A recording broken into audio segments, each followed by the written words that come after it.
Karena sebelumnya saya adalah orang yang tidak percaya kepada Yesus Kristus. Saya terlahir dari keluarga yang sama sekali tidak mengenal Yesus Kristus. Boleh tahu lahir di mana, Ibu? Saya lahir di Makassar, saya asli orang Makassar. Dan background saya bukan berasal dari orang yang percaya kepada Kristus. Oke. Ya. Jadi di usia berapa akhirnya bisa mendapatkan panggilan menjadi anak Tuhan? Setelah menikah atau sebelum? Sebelum. Sebelum menikah? Iya, jadi pada saat itu saya mendapatkan satu penglihatan yang luar biasa. Dan saya tidak mengerti. Shalom saudara yang dikasihi oleh Tuhan, jumpa kembali di channel YouTube saya. Kesempatan ini kita akan bersama-sama mendengar kesaksian dari seorang mantan muslimah asal Makassar. Beliau, semua keluarganya adalah beragama Islam dan sungguh sesuatu yang luar biasa. Ia dijamah Tuhan dan akhirnya memutuskan untuk percaya Yesus sebagai Tuhan dan Juru Selamat. Seperti apa kisahnya kita dengarkan bersama berikut ini. Karena sebelumnya saya adalah orang yang tidak percaya kepada Yesus Kristus. Saya terlahir dari keluarga yang sama sekali tidak mengenal Yesus Kristus. Boleh tahu lahir di mana, Ibu? Saya lahir di Makassar, saya asli orang Makassar. Dan background saya bukan berasal dari orang yang percaya kepada Kristus. Oke. Ya. Jadi di usia berapa akhirnya bisa mendapatkan panggilan menjadi anak Tuhan? Setelah menikah atau sebelum? Sebelum. Sebelum menikah? Iya, jadi pada saat itu saya mendapatkan satu penglihatan yang luar biasa. Dan saya tidak mengerti bahwa itu adalah Yesus. Tapi yang membuat saya penasaran, tangan yang berlubang paku dan kaki yang berlubang paku. Wow, itu ngelihatnya tuh secara benar-benar, bukan mimpi? Dia datang dalam mimpi. Oh, datang mimpi? Datang dalam mimpi. Oke. Apa tuh, berapa lama mimpinya? Kalau saya ingat waktu pada saat itu, ya mungkin ada sekitar 1 menit lah, mungkin kurang lebih seperti itu. Karena saya sempat melihat dia datang, lalu saya sujud sama dia. Tapi yang luar biasanya itu, saya mengatakan Tuhan Yesus. Itu yang luar biasa. Waktu saya mengatakan Tuhan Yesus, ampuni dosa saya, Yesus berkata, ya anakku, aku mengampuni dosamu, mengampuni dosa orang tuamu, dan mengampuni dosa orang yang membencimu. Lalu saya lihat tangan yang berlubang paku itu menjamah kepala, mengusap kepala saya 3 kali. Saya sujud di kakinya, saya lihat kaki yang berlubang paku. Saat itu saya belum tahu kalau itu ternyata Yesus. Dan saya juga tidak mengerti perkataannya, aku mengampuni orang yang membenci kamu. Saya belum tahu siapa yang membenci saya. Saya belum tahu waktu pada saat itu. Karena belum terima Tuhan ya? Betul, betul. Kenapa bisa akhirnya mungkin kan Tuhan datang kepada seseorang kan pasti ada maksudnya. Apakah saat itu Bu Yani dalam keadaan galau atau sedih, pergumulan? Jadi gini, saya punya masa lalu di masa kecil ya.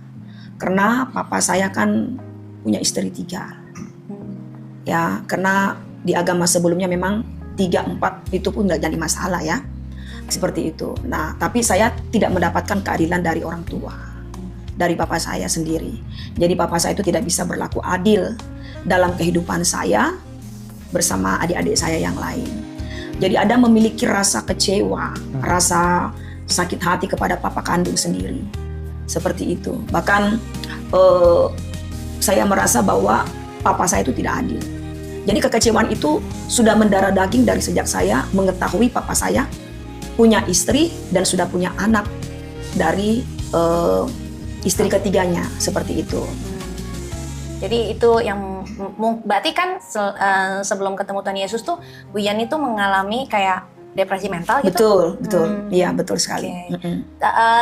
Tetapi bagaimana kehidupan keagamaan Bu Yani saat itu? Tekun, karena dari papa saya sendiri, ibu saya adalah orang yang ahli ibadah. Mereka paham, mereka adalah mengerti ilmu agama.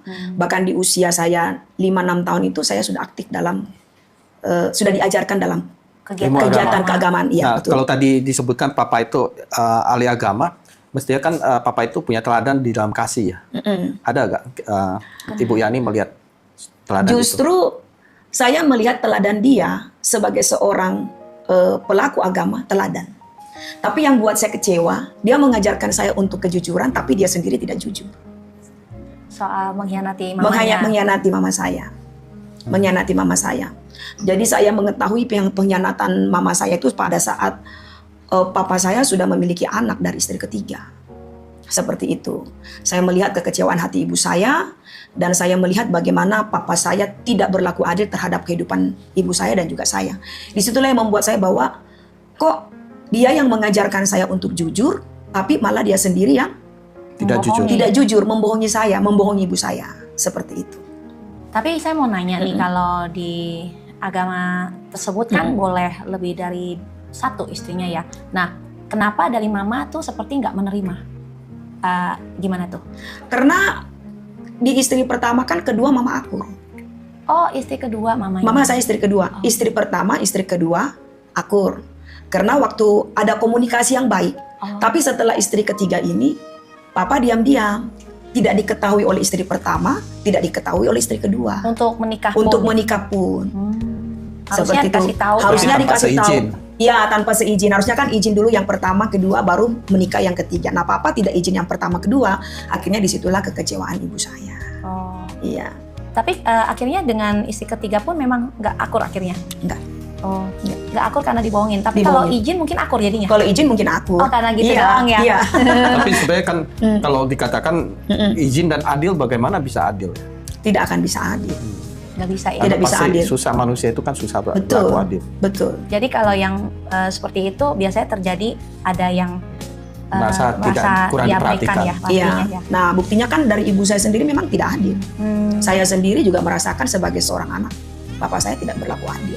Contohnya mungkin di dalam pemberian nafkah. Iya, betul. Perhatian, kehadiran juga. Iya, komunikasi itu memang tidak ada. Dan itu berasa sebagai apalagi anak, berasa kasih sayangnya kayak dirampas oleh pihak lain gitu Betul ya. sekali, betul sekali, betul. Dan itu memang sedih lah ya. Iya, betul.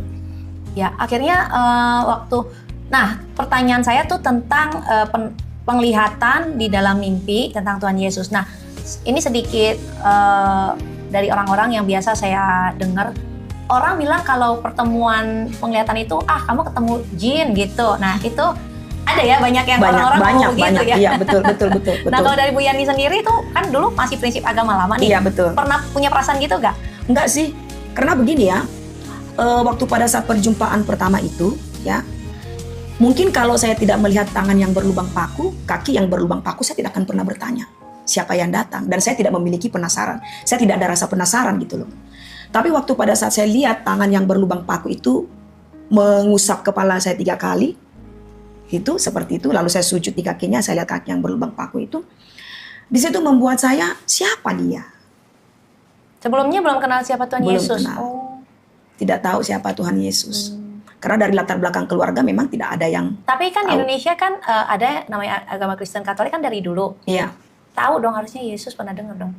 Jadi begini, keyakinan saya yang dulu, kami adalah orang-orang yang tertutup dengan orang-orang yang tidak sepaham dengan keimanan. Oh. Satu, kedua, di tempat di mana saya tinggal, yang di mana memang semuanya mayoritas.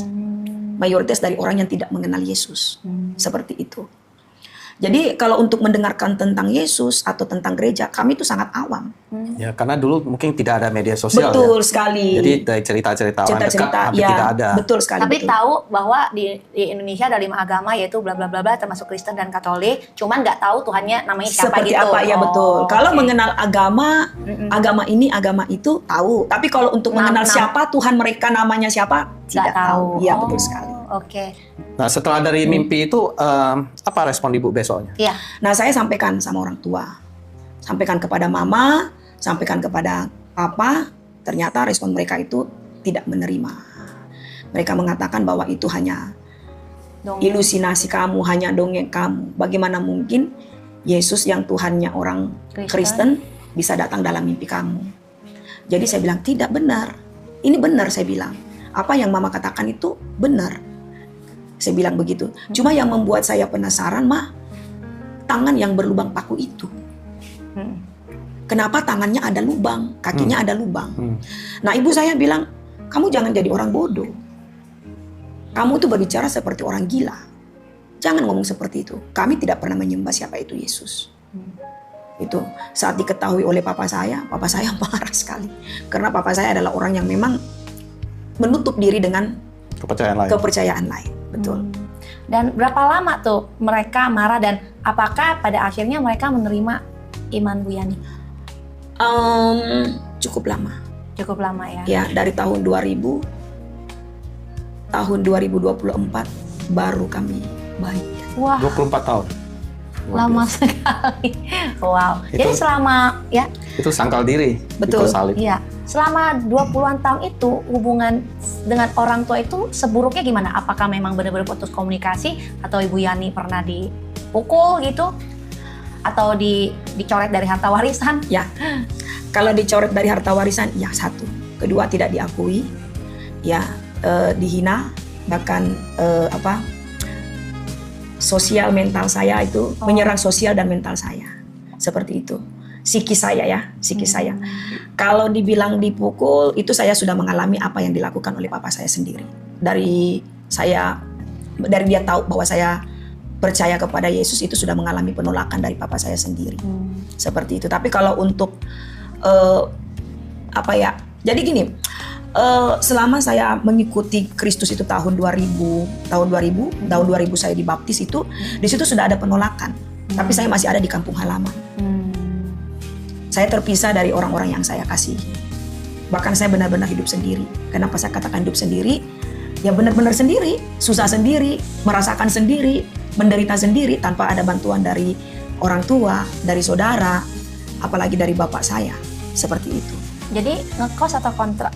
Ngekos terpisah Iya, sendiri terpisah sendiri, terpisah dari mereka. Tapi maksudnya terus dari orang gereja ada gak yang merangkul Ibu? Saat itu saya belum aktif. Oh. Jadi jadi waktu pada saat saya berjumpa tahun 2001 saya dibaptis, saya hanya aktif saja ibadah, gitu. Kalau ada kebaktian keluarga atau pendalaman Alkitab saya hadiri. Tapi kalau untuk masuk di dalam komunitas orang-orang kepercayaan yang aktif itu belum. Jadi mereka juga belum tahu kehidupan internal ya, Ibu, betul pergumulan sekali. Ibu Betul. gitu ya. Betul. Jadi orang melihatnya nih seorang Yani biasa aja Ya, gitu betul, ya. betul sekali. Oke, jadi untuk rohani Bu Yani ini progresnya itu maksudnya gini. Siapa yang berperan besar dalam pengembangan rohani Bu Yani? Mentoring Bu Yani. Kalau untuk mentoring mengenal saya, Kristus. kalau peran besar selama ini ya, saya tidak ada mentoring Alkitab. Itulah mentor saya. Oh, oke. Jadi saya belajar terus itu membaca firman. Oh, oke. Jadi sejak pertama ikut Kristus tahun 2001 dibaptis, aktif dalam ibadah. Jadi saya tiap hari di rumah itu baca Alkitab. Setiap waktu. Jadi saya menyempatkan diri saya itu membaca kitab. Itulah yang saya katakan benar-benar mentoring saya itu adalah sebenarnya firman Tuhan sendiri. Dia sendiri yang mengajar saya untuk memahami setiap apa yang tertulis dalam firman-Nya. Seperti itu. Tentunya sebelum baca Alkitab berdoa dulu ya. Pasti. Biar walaupun doanya singkat, simple seperti itu. Oke. Tapi dari situ rajin ibadah itu juga yang impartasi buat Bu Yani ya. Betul sekali, betul. Oke. Dan setelah mengalami pelan-pelan belajar Alkitab gitu, akhirnya yakin untuk dibaptis itu apa tuh yang membuat Ibu Yani yakin? Yang membuat saya yakin seperti ini, perjumpaan itu yang pertama, itu yang sudah membuat saya hati gelisah. Sejak tahun 2000, itu yang membuat saya sudah tidak merasa nyaman dengan apa yang saya lakukan hari itu. Dengan keyakinan saya yang dulu itu tidak membuat saya nyaman. Karena perjumpaan yang ini, sampai satu ketika karena saya sudah menyampaikan apa yang menjadi mimpi saya kepada keluarga, kepada tante, kepada om, kepada orang tua, kepada nenek. Mereka semua menganggap saya orang gila. Akhirnya saya mencari sendiri. Nah satu ketika saya ketemulah satu gereja. Satu gereja di Makassar. Saya belum tahu itu, kalau itu ternyata gereja Katolik, saya belum mengerti. Pokoknya saya masuk aja. Masuk duduk paling belakang. Nah setelah selesai ibadah, saya belum ngerti itu katanya pendeta atau pastor, saya belum tahu. Saya tarik bajunya, jubahnya ya. Pak, saya ada yang ingin saya katakan. Lalu mereka bertanya apa yang ingin dikatakan. Saya sampaikan kepada mereka penglihatan saya. Lalu yang saya bertanya, saya melihat tangan yang berlubang paku. Mereka tersenyum, Yesus memilih ibu. Waktu itu kan masih gadis, Yesus memilih saudara. Seperti itu. Nah, sejak pendeta tersebut mengatakan Yesus memilih saya, bisakah saya beribadah di sini? Silakan. Oke. Nah, lalu saya memberi diri untuk dibaptis. Waktu itu ada salah seorang yang saya temui, dialah yang membawa saya ke salah satu gereja untuk dibaptis. Oh. Itu. Dan dari situ apakah maksudnya sampai akhirnya kan Bu Yani sekarang kan mungkin pelayanannya udah di mana-mana, tapi waktu belum seaktif sekarang, apakah di gereja yang sama atau sempat berpindah-pindah? Berpindah-pindah. Untuk mencari lah ya. Untuk mencari, ya, Oke. mencari. Ya, ya. Dan itu kan berarti pas masa gadis ya dia Iya. bertemu Iya. Yesus gitu. Nah, kita menuju ke pernikahan ya. Baik. Nah, itu karena suami sekarang katanya lagi kerja jadi nggak Iya, bisa hadir iya, ya. betul. Bapak apa namanya? Bapak Roni. Bapak Roni. Iya. Bertemunya Pak Roni di mana dan gimana? Pada umur berapa? Umur berapa? Iya. Saya waktu pada saat itu ketemu dengan dia melalui teman ya. Oh sorry, berarti itu udah Kristen ya waktu ketemu Sudah, Pak Roni sudah, ya? iya. Oke. Dan Pak Roninya agama apa? Kristen. Kristen juga. Oke. Silakan Bu. Ya, jadi saya ketemu melalui teman. Kebetulan drivernya dia adalah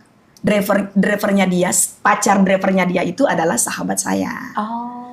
Nah, setiap kali suami saya dan drivernya istirahat di rumah pacar drivernya, mobilnya diparkir depan rumah saya. Deketan ya? Iya, deketan, tetanggaan gitu kan. Nah, singkat pertemuan itu, lalu kita kenal lah. Kenal, ngobrol sama dia. Ternyata setelah dia tahu bahwa saya background-nya bukan dari latar belakang asli Kristen, mungkin itulah yang membuat dia Agak ragu. tidak Apa? cinta. Oh gitu. Iya, sayang dan ingin gitu, ingin bersama-sama, hidup bersama-sama. Oh, oke. Seperti itu. Namun yang menyedihkan karena pernikahan kami tidak pernah direstui dari kedua belah pihak.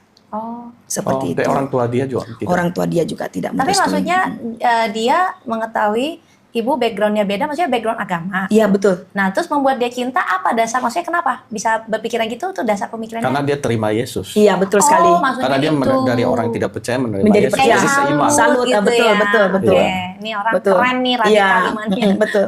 Karena dia sendiri kan banyak teman-teman cewek yang diajak jalan mungkin sudah lama tapi berbeda dan tidak ada yang mau mengikut dia. Oh, gitu. Ketemu dengan saya, kaget. Ternyata background yang berbeda tapi kok mau percaya Yesus gitu. Oh, berarti Pak Roni ini cukup agamawan, maksudnya rohani dong?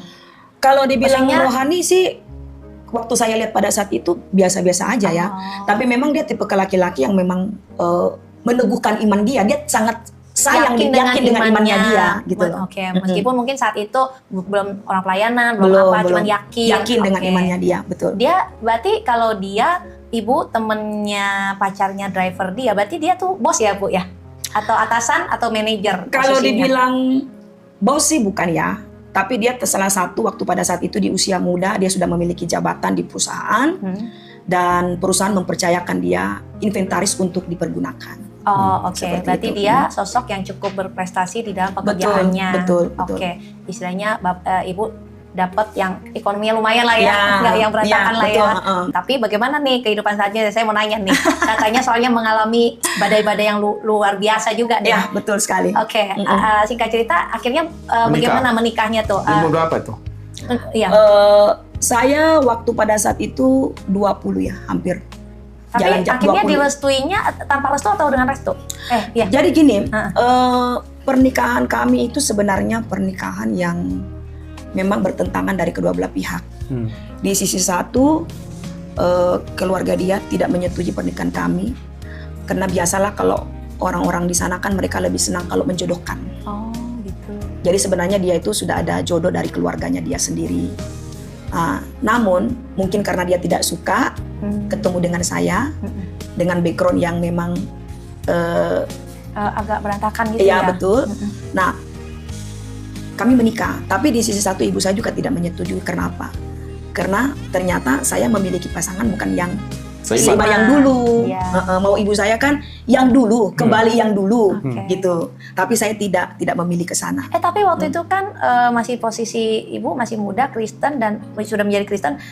Hubungan ibu dengan mamanya itu gimana?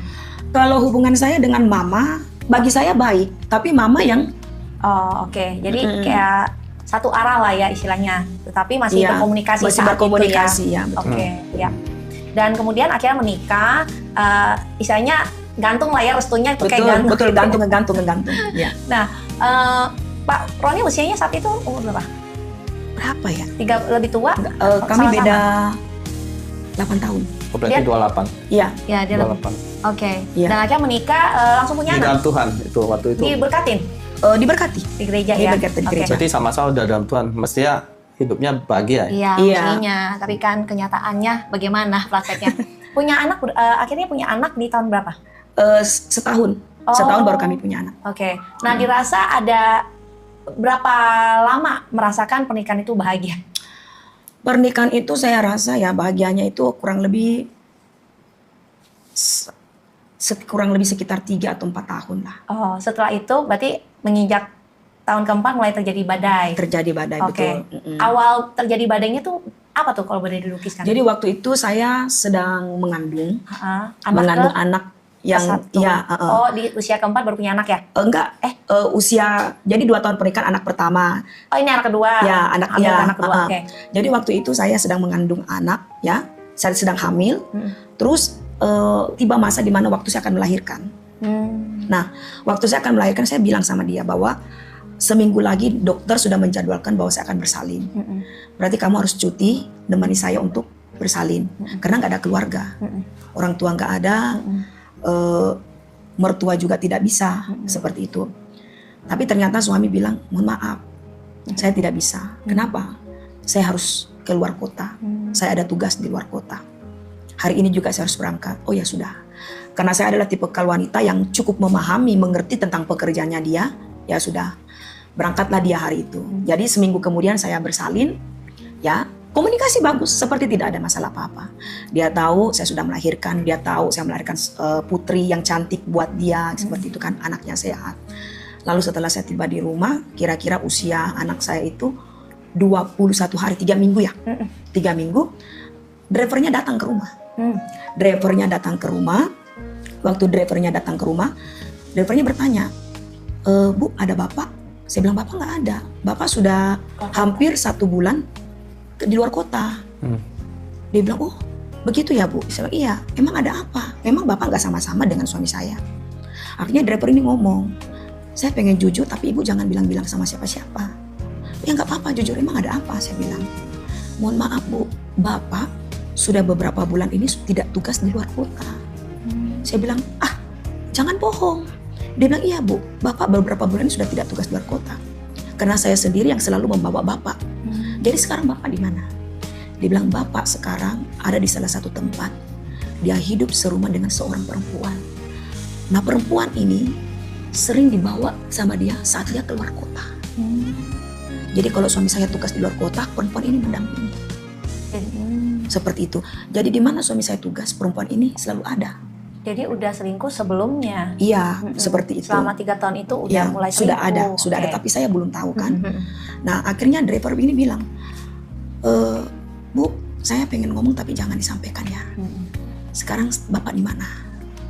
Dia bilang, sekarang bapak ada di salah satu tempat. Dia tinggal di rumah ini, kamarnya lantai ini. Alamat rumahnya ini. Tapi jangan bilang-bilang kalau itu dari saya. Oke, disitulah saya tahu.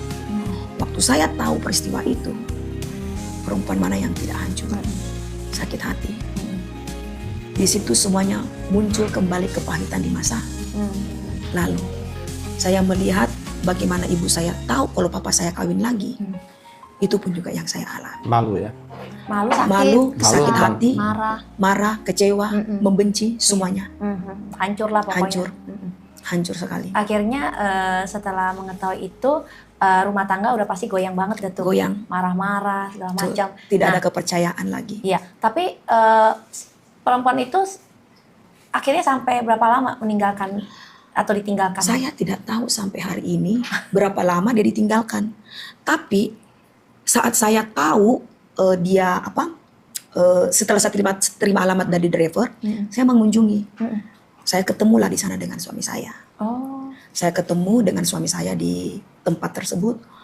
Kemungkinan mereka sudah melakukan hubungan karena waktu saat saya pergoki, saya ketok kamarnya suami istri, mereka berdua sedang tidak berbusana.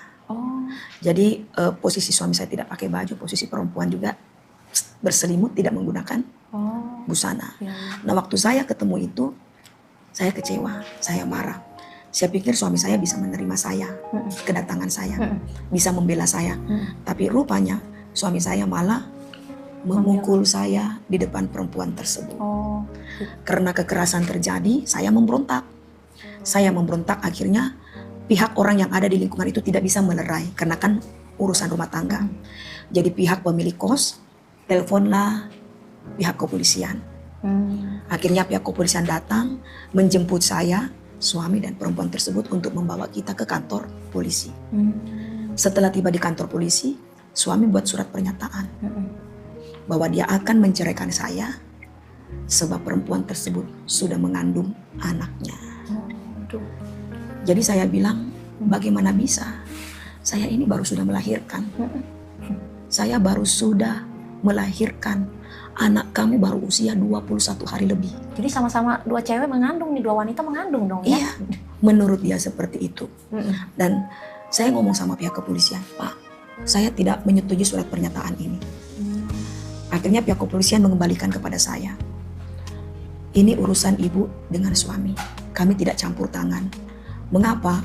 Karena tidak, bagian kami hanyalah jika bapak melakukan kriminal, kami akan menindaklanjuti. Tapi kalau dalam hal ini kami kembalikan kepada ibu dan suami. Tidak ada yang membela. Orang tua suami melepas tangan, keluarga suami melepas tangan. Orang tua saya kecewa, marah, sakit hati kepada saya, sakit hati juga kepada suami. Itu akhirnya ibu ngadepin itu gimana itu? Wah, benar-benar hancur. Sampai rasanya pengen bunuh diri gak saat itu? Iya. Sempet ya? Ini. Oh. Saya menyakiti diri saya. Wow, baik banget itu. Ini. Iya, baik sekali. Kacau. Saya menyakiti diri saya. Ada kecewa, ada kepahitan. Sampai saya bilang, ya sudah, kalau memang harus bercerai, kita bercerai. Saya gugatlah di pengadilan. Saat saya menggugat di pengadilan, panggilan pertama, surat panggilan dari pihak pengadilan tidak dihadiri. Surat panggilan kedua tidak dihadiri. Saya bilang dari pihak pengadilan, proses jalan aja terus. Sidang pertama tidak datang. Sidang kedua tidak datang. Saya proses tapi tidak datang. Tapi dia juga tidak hidup bersama-sama dengan saya. Udah pisah rumah lah pokoknya. Pisah rumah.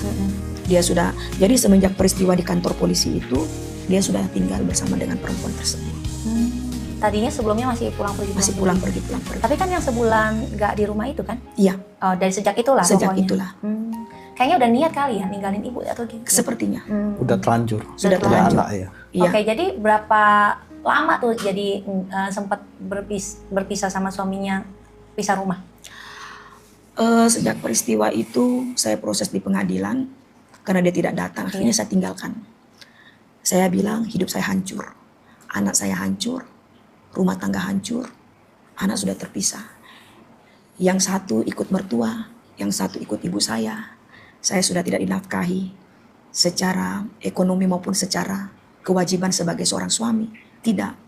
Dan akhirnya saya memutuskan meninggalkan kota Makassar. Proses berjalan, tidak ada hasil, anak berantakan. Jadi belum ketok palu tuh? Belum ketok palu.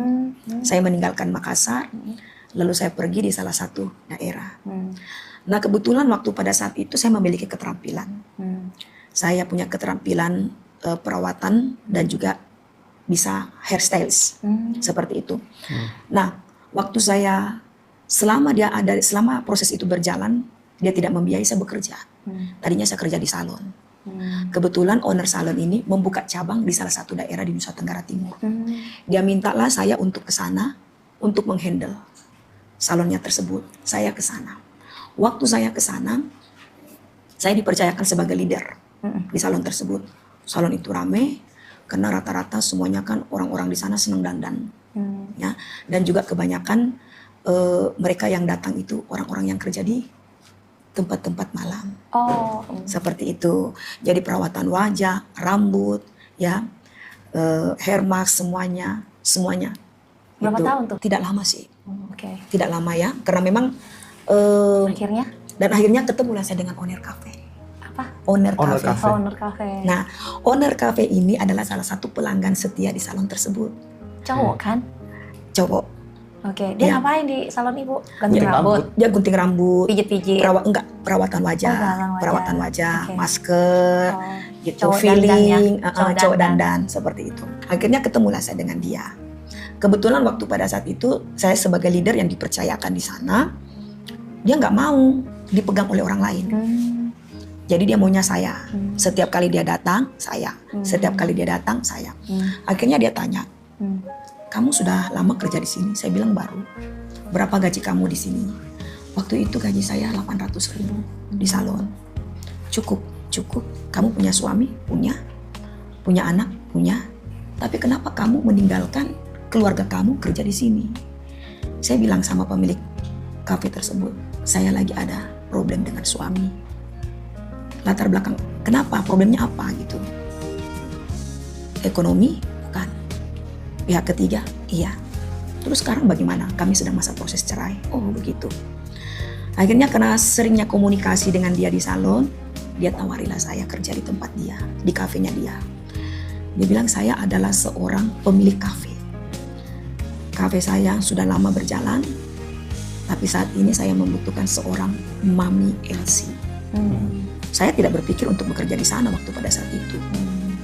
Lalu saya bilang, kenapa nggak cari? Cari, tapi belum ada yang pas. Oh seperti itu. Iya. Nah dan akhirnya dia berkatalah sama saya, Mbak umurnya berapa? Waktu itu usia saya 27 atau 28 tahun kurang lebih. Ya. Masih muda. Iya. Mbak mau kerja di tempat saya. Saya bilang sebagai apa? Mami Elsie, ngapain? Ya, kamu cukup menawari temui tamu, nawari tamu minuman, dan juga tawari LC yang ada di room ladies. Oh seperti itu? Iya. Nggak ngapa-ngapain? Enggak. Cuman itu. Terus gajinya bagaimana? Kamu dapat gaji nanti dari berapa persen dari LC? Dari nota-nota yang dibuka oleh tamu. Seperti itu. Oh ya udah, oke. Jam kerjanya bagaimana? Mulai dari jam kerja 9 malam sampai dengan jam 2 pagi. Kalau tamu ramai sampai jam 3 pagi. Oke. Saya terimalah tawaran ini. Di kepalanya Bu Yani saat itu, apakah ada ini pekerjaan negatif nih kayaknya nih? Ada gak pikiran gitu? Karena kan tengah malam kerjanya. Saat itu tidak ada berpikiran ke sana. Sepolos itu Ibu Yani. Ya, tidak ada pikiran itu. Yang saya pikirkan duit, kerja dan duit. berpikir saat itu halal lah Halal ya. lah. Seperti Dan itu. saat itu saya mau tanya, istilah LC zaman itu juga udah diperkatakan? Sudah. Dan Sudah. saat itu istilah LC Ibu Yani tahu apa enggak? Udah tahu. Udah tahu juga? Udah tahu. Oh oke. Iya, udah tahu. Dan di bayangan Bu Yani, pekerjaan LC negatif atau positif saat itu? Saat itu yang saya tahu mereka hanya sebagai seorang yang bekerja menemani tamu minum. Tidak lebih daripada itu. Seperti itu. Nah, akhirnya saya memutuskan untuk ya sudah kerja. Oh, oke. Ikut ya? Ikut. Oke. Kami Jadi Mami Elsie lah. Jadi Mami Elsie. Oke. Terikat kontrak kerja 1 tahun, hampir 9 bulan, ya kurang lebih 9 bulan lah. Saya bekerja di situ dan menurut pemilik kafe dan menurut anak-anak yang ada di situ, itu adalah salah satu kafe yang paling sepi. Oh ya? Tamunya sepi, yang datang juga kurang. Bahkan pemasukan 1 malam itu hanya paling banyak Dikit. 10 juta lah, 15 juta. Nah, Seperti itu. Setelah saya masuk di sana, karena kan dulu masih muda, usia baru 27 tahun, body masih cantik, masih muda, masih fresh lah. Nah saya masuk di situ, seiring dengan waktu berjalannya, ada peningkatan. Ya, karaoke itu rame, terkenal. Yang terkenalnya adalah Mami Elsie is the best. Jadi tamu-tamu itu menggelar Mami Elsie is the best. Ya, mengapa saya katakan is the best? Karena mungkin mereka nyaman, nyaman dengan sikap, pelayanan, komunikasi, komunikasi. Dan mereka tamu-tamu yang masuk ke dalam kafe tersebut, mereka royal. Yang tadinya pemasukan kafe hanya 10, satu malam itu bisa sampai 100 juta, Oh ya. 125 juta. Enggak, Satu Satu hari, Satu oke, malam. satu malam. seperti Wow. itu. Naik Bahkan tamu saja yang masuk itu bisa sampai buka nota itu sampai 20 juta, 15 juta. Mereka yang tadinya LC ini kadang seminggu tidak ada bookingan, setelah saya masuk, Terus. mereka double time. Yang harusnya kan 2 jam, bisa sampai 6 jam, bisa sampai 4 jam, bisa sampai 8 jam. Belum lagi tip-tip yang diberikan oleh tamu kepada ladies, kepada LC-nya, belum lagi buat saya. Seperti itu. Jadi happy. Uang dapat, kerjaan dapat, kesenangan dapat, morotin orang dapat. Iya, Tapi Gampang sama kerjaan gitu ada perasaan nggak damai sejahtera. ada. Tapi sebelum ke sono, apa sih yang dilakukan Bu Yani sampai kok tiba-tiba jadi rame gitu? Karena gini Manis ya, sekali ya cara ngomongnya. Iya. Bisa membawa orang bisa membawa. nyaman. Iya. Karena sebenarnya penyambutan, Oh, oke. penyambutan dan komunikasi Oke. dan mendengarkan Oh, iya iya. gitu. Tapi kira-kira apa? Kan yang dikatakan itu pelayanan. Bersentuhan fisik nggak Bu Yani dengan para tamu-tamu? Pasti cowok-cowok lah ya. Ada bersentuhan fisik nggak? Sempat melakukan hal-hal yang enggak. Jadi gini, selama sebelum saya ada di dunia kafe itu, saya tidak pernah ada di sana. Karena latar belakang keluarga memang yang hidup dalam agama yang taat. Setelah saya masuk ke sana, saya menjaga kekurusan hidup saya. Emang bisa di sana cowok-cowoknya itu nggak grepe-grepe atau sembarangan gitu? Yang grepek-grepek itu mereka kepada ladiesnya, kepada mami tidak boleh. Oh. Jadi yang grepek-grepek itu kepada ladiesnya. Ladiesnya mau diapain ya terserah. Sama mami nggak boleh. Karena mami kan pakaiannya tetap feminim tapi Oh, kayak orang kantor yang karir, ya enggak yang tertutup. tertutup tapi lebih seksual, lebih seksi dikit. Oh. Ya jadi seksinya bukan kebuka. Misalnya pakai baju lengan panjang tapi ketat, pakai celana panjang tapi ketat gitu. Oh, mereka nggak berani ganggu ya? Nggak berani, kalau mami tidak. Oh gitu. Kami tidak. Kenapa? Ya karena mungkin Ada karena posisi. ada posisi, ada posisi. Tapi kalau untuk ladiesnya, ya mereka ganggu. Bukan ganggu, itu malah memang. Iseng-iseng. Ya memang karena mungkin Memang pekerjaannya begitu, seperti itu. Oke.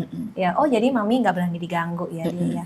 Karena biasanya mami kan yang panggil wanitanya buat Betul, kontes. betul, betul Di sekali. kontes nanti dia pilih yang duduk sampingnya Enggak, LC-nya. siapa tahu ketemu cukong atau bosnya yang punya uang, dia berani lagi, udah daripada LC-nya. Pernah pengalaman punya Punya kesana. dong pasti. Ya, jadi waktu itu ada salah satu orang penting di tempat itu.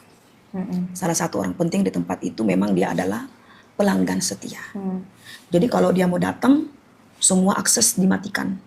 Lampu mati, gelap, tiba-tiba dia udah ada di room. Oh bisa gitu? Ya, tiba-tiba dia udah ada di room. Nah, waktu pada saat itu, dia sudah komunikasi dengan pemilik kafe. Bahwa saya, ladies, semuanya sudah masuk ke dalam jam bookingan. Seperti itu. Jadi saya bilang, saya bagaimana? Mami temani pejabatnya, tamunya, tamu pentingnya. Yang lainnya, ajudan-ajudannya. Oke, saya masuklah. Masuk. Tapi rupanya, orang tersebut satu suku dengan saya. Jadi gampang cepat akrab dong. Cepat akrab ya, satu. Kedua, dia membatasi diri karena sama-sama dari suku. Takut ketahuan. Iya. Nah, akhirnya dia tanyalah latar belakang saya, keluarga dari mana, punya suami, punya anak. Dan saya ngomong terus terang, saya punya suami, punya anak. Kenapa kerja di sini? Saya bilang sebenarnya ini bukan tempat saya. Akhirnya dia menerima apa yang saya sampaikan. Terus kamu sendiri bagaimana? Saya bilang saya mau keluar dari tempat ini. Karena memang sudah ada rasa kejenuhan. Uang banyak. Kesenangan. Yang mau diporotin banyak. Tapi di dalam hati saya sendiri tidak ada damai sejahtera. Karena saya mengingat anak dan janji pernikahan. Itu. Akhirnya kasus pengadilannya itu Tidak gimana berjalan. Itu nggak berjalan. Dan akhirnya setelah itu apa yang Ibu Yani lakukan setelah mengalami kejenuhan itu? Apakah ada bertemu suami, berhubungan dengan anak lagi, atau? Iya. Jadi akhirnya saya tinggalkan kota tersebut.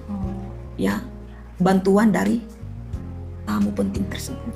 Oh, dia membantu ya. Dia membantu. Tanpa imbalan. Tanpa imbalan apa-apa. Bagus ya, baik Ya. ya. Jadi gini ya, setelah dia tahu bilang saya bekerja di situ karena keadaan, Iya. dia tanya, kamu mau keluar dari tempat ini? Ya, tapi saya nggak bisa karena saya kan terikat kontrak kerja. Kalau saya keluar belum selesai kontrak kerja, saya kena penalti, saya harus bayar sekian puluh juta. Itu salah satu denda yang sudah ditandatangani di Maaf, materi. kalau sampai nggak bayar konsekuensinya apa? Diteror. Bukan diteror, ada hukum kan? Ada hukum, ada undang-undang. Pokoknya Dicarilah. Dan ini sangat Iya. ditakutkan oleh orang Iya. yang terikat kontrak karena Iya. kan itu dunia gelap lah ya Dunia gelap, istilahnya. betul, Oke. betul. Nah, dan akhirnya saya bilang lah sama tamu penting tersebut, saya mau keluar. Bisa Bapak membantu saya? Bisa. Saya kenal pemiliknya. Kamu nggak usah urus ke sana, saya yang akan berjalan ke sana, kata tamu tersebut. Oke. Berselang beberapa hari kemudian, saya dipanggil dengan owner. Sebenarnya pihak owner bilang, saya tuh sedih ngeluarin kamu dari sini. Karena kamu tuh Berpotensi banget. banget. Ya, berkontribusi bagi Elsie, bagi kafe dia, bagi dia juga seperti itu. Tapi bagaimana menurut kamu? Ya saya ngomong dong, saya tidak bisa. Karena dari awal Bapak sudah tahu saya punya suami, punya anak. Dan saya harus meninggalkan tempat ini. Baiklah, akhirnya saya dijemput dengan ajudan tamu penting tersebut untuk bawa ke hotel. Di hotel saya menginap sendiri, tidak diapa-apain. Lalu besok pagi, tamu penting tersebut, pertemuan kita cukup hari itu saja. Saya akan mengirim tiket, saya akan mengirim ajudan saya untuk mengantar kamu ke bandara. Lalu kamu kembali ke Makassar, dan di sana nanti akan dijemput oleh ajudan kamu, ajudan tamu penting tersebut, dan membawa kamu ke keluarga kamu. Oh, Itu. puji Tuhan. Dan Ya. singkat cerita akhirnya ketemu di Makassar. Ibu ketemu nggak dengan atau mami atau anak atau misalnya jambangin lagi suami? Jambangin lagi. Suami saat itu di posisinya di mana tuh? Di rumah ibu? Jadi atau waktu pada saat itu dia posisi sedang ada di rumah kami, di rumah saya. Dengan perempuan itu? Tidak. Oh. Jadi dia dalam kondisi sakit. Oh, dan ibu udah tahu dia sakit? Udah pernah dengar dia sakit? Jadi sebelum saya pulang Nyampe ke Makassar, udah ada berita kalau dia sakit. Oh. Saya sempat komunikasi sama dia kan, Oh. sempat komunikasi kalau dia sudah 4 hari sakit, tidak ke kantor, makan tidak bisa, bangun tidak bisa, minum tidak bisa. Oh, itu saat berapa sebelum kepulangan ibu? 4 hari sebelum kepulangan 4 ibu? hari sakit ya. 4 hari sakitnya. Oh gitu. Jadi ibu sebenarnya pulang pun desakan karena suami sakit kali ya? Sakit, suami sakit. Dan bagaimana nasib perempuan itu, Bu? Saya sudah tidak tahu, Oh, ibu nggak nanya juga? nggak mau nanya. Oke, tapi saat itu ibu lihat kondisinya mereka udah pisah? Sejak saat itu saya lihat tidak ada komunikasi. Oh. Tidak ada komunikasi, mungkin bagaimana pembicaraan mereka saya tidak tahu. Bagaimana putusnya? Bagaimana putusnya saya tidak mau tahu. Oh, Gitu. oke. Jadi saya pulang ke Makassar, ketemu dengan dia. Mau bagaimana rumah tangga kita? Kamu dulu mau cerai, saya sudah proses. Kenapa tidak menghadiri pengadilan? Sekarang mau dibawa kemana? Kamu tahu saya kerja di kafe. Mengapa? Karena saya ingin kamu bisa mencintai saya. Karena suami saya kan orangnya suka bermain wanita. Oh. Yang seperti saya cerita tadi, semenjak dia ketahuan selingkuh, hidupnya suka bersinah, suka bermain wanita, suka berpesta-pesta pora. Itulah yang membuat saya juga merasa bahwa kok dia bisa? Ya, kenapa waktu pada saat dia mendengarkan saya kerja di kafe, kenapa dia menolak? Oh ya, dia menolak. Dia ya? menolak. Oh. Dia menolak. Jadi dia tidak bisa menerima keberadaan saya waktu kerja di kafe. Jadi saya kembalikan kepada dia. Kamu tidak bisa menerima saya bekerja di kafe, tapi kamu sendiri selalu ada di tempat sana. Bagaimana dengan saya? Seperti itu. Nah, sekarang mau dibawa kemana? Kalau rumah tangga mau dibawa kepada kebahagiaan, kita tinggalkan. Kalau rumah tangga mau dibawa kepada perhentian sampai di sini, datang ke perceraian, datang ke persidangan. Ikuti prosesnya. Tapi pada akhirnya dia memilih untuk kami hidup bersama lagi kembali. Oh. Seperti Itu proses waktu sama suami, apakah ibu komunikasi yang soal itu baik-baik? Komunikasinya baik-baik atau Baik-baik. bukan dengan emosi lagi? Tidak ya? dengan emosi lagi. Jadi masing-masing dengan dewasa ya Dewasa, cara ngomongnya. betul. Itu sempat membicarakan diskusi hal tersebut sempat berapa hari, Bu? 1 hari nggak cukup. Ada berbulan-bulan prosesnya ya. prosesnya. Oh. Itu gimana tuh? Jadi di dalam berbulan-bulan itu proses itu naik turunnya itu bagaimana tuh? Di dalam rumah ya, Di Ibu dalam ya? rumah ya. Oh oke, saya ngerti. Jadi itulah proses untuk menetapkan langkah lah istilahnya Iya. gitu ya Bu ya. Siapa yang duluan minta maaf?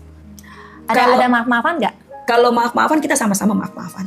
Oh, maaf-maafnya tuh selama 4 bulan-bulan itu atau pas menyatakan ya kita mau? Waktu pertama saya datang, ketemu, itu sudah maafan.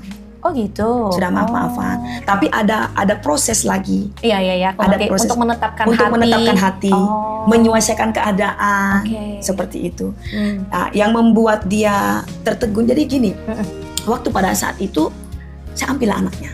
Oh ya, anak hasil dari hubungan gelapnya beneran ada, bener ngandung itu Itu tidak wanita. ngandung. Hah? Jadi ini manipulasi perempuan tersebut untuk mengikat suami saya.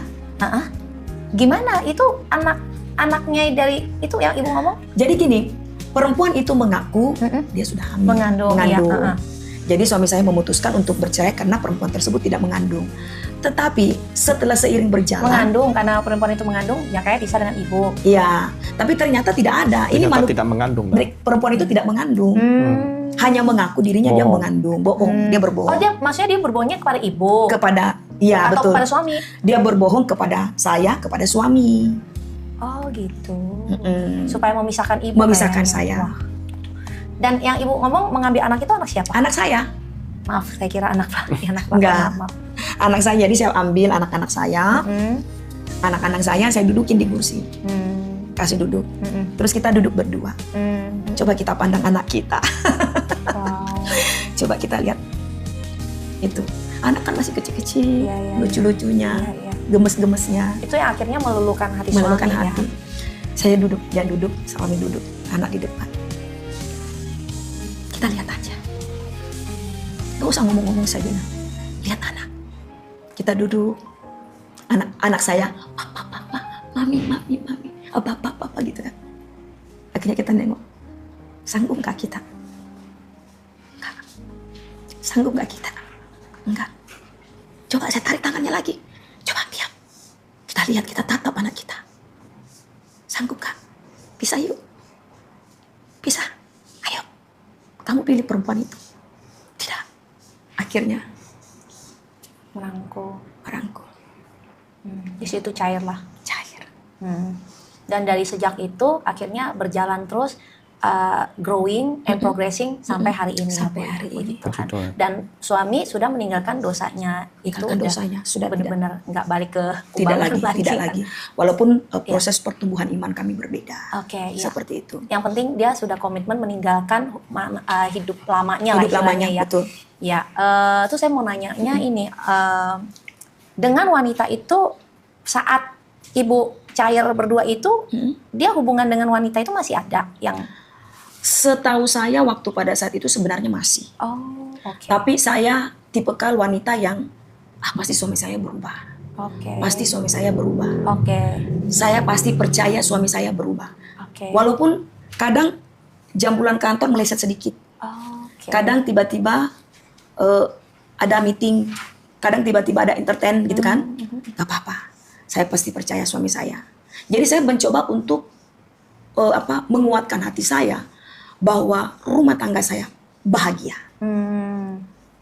Dan itu memang dia memang yakin masih saat itu masih ada hubungan dengan wanita itu ya. Saya yakin. Artinya kalau suami masih ada hubungan dengan wanita tuh nggak bisa langsung semata-mata cut ya. Jadi ada proses. Ya karena- harus bukan Karena- hanya tapi harus dibangun hubungan. Ya. Karena kalau kita cuma pakai ketegasan tapi nggak bangun hubungan, Betul. akhirnya itu juga suami itu akan diam-diam. Betul. Iya. Jadi maksud saya tuh untuk wanita-wanita di luar sana yang ke gap hubungan suaminya punya hubungan di luar sana dengan wanita, tetapi suami masih bisa diajak diskusi. Artinya ini adalah PR istri untuk membangun hubungan, Mengambil hati hubungan kembali hati suami. suami seperti itu kan. Iya. Artinya seorang istri atau suami yang memang ditinggalkan memiliki hubungan di luar nikah harus membangun kembali Ya, hubungan, istri harus bisa mengambil hati suami. supaya benar-benar ditinggalkan yang di sana. Betul. Mm-mm. Cuma paling banyak terjadi ketika istri dikuasai dengan kebencian, malah dia tidak melakukan itu, malah sebaliknya dia maki-maki, marah-marah, akhirnya suami juga tidak merasa ada damai sejahtera. Ibu ada marah-marah di selama bulan-bulan itu, bagaimana prosesnya? Sebenarnya marah iya. Ada ya proses Marah, on and off ya? saya nggak bisa ini ya, nggak bisa Pasti membohongi ada lah. diri saya ya. Marah iya, Iya. tidak percaya lagi iya. Saya mencoba bertahan, mencoba bertahan untuk memberikan hadiah suami saya. Artinya saat itu benar-benar peperangan rohani. Betul, ya? betul. Kuat-kuatan lah ya. Betul sekali, Bu. Untuk menggandeng kembali nih suami kita nih Iya, gitu kan. betul sekali. Sip, luar biasa. Ini penting buat ibu-ibu, pesan yang suaminya sedang terlibat hubungan tidak kudus dengan wanita lain. Ibu-ibu harus tetap kuat bertahan, tetap percaya sama Tuhan bisa memulihkan, dan ada melakukan usaha untuk mengambil hati suami kembali. Betul. Meskipun mungkin saat proses itu ada emosi, ada jengkel, tapi cepat bangkit kembali dan doa ya Bu ya. Iya, Ya, jangan lupa andalkan Tuhan. betul. Iya. Ya, itulah kesaksian ibu ini, semoga dapat bermanfaat dan jadi berkat bagi kita. Kita akan semakin percaya sungguh-sungguh kepada Yesus Kristus sebagai Tuhan dan Juru Selamat, dan bahwa Yesus adalah satu-satunya Tuhan dan Juru Selamat, sehingga dengan demikian kita akan semakin memiliki keyakinan yang kokoh bahwa kita tidak perlu takut dalam dunia ini, karena kita sudah diselamatkan oleh Tuhan, kita memiliki Juru Selamat. Sampai jumpa di video-video berikutnya, dan Tuhan Yesus memberkati.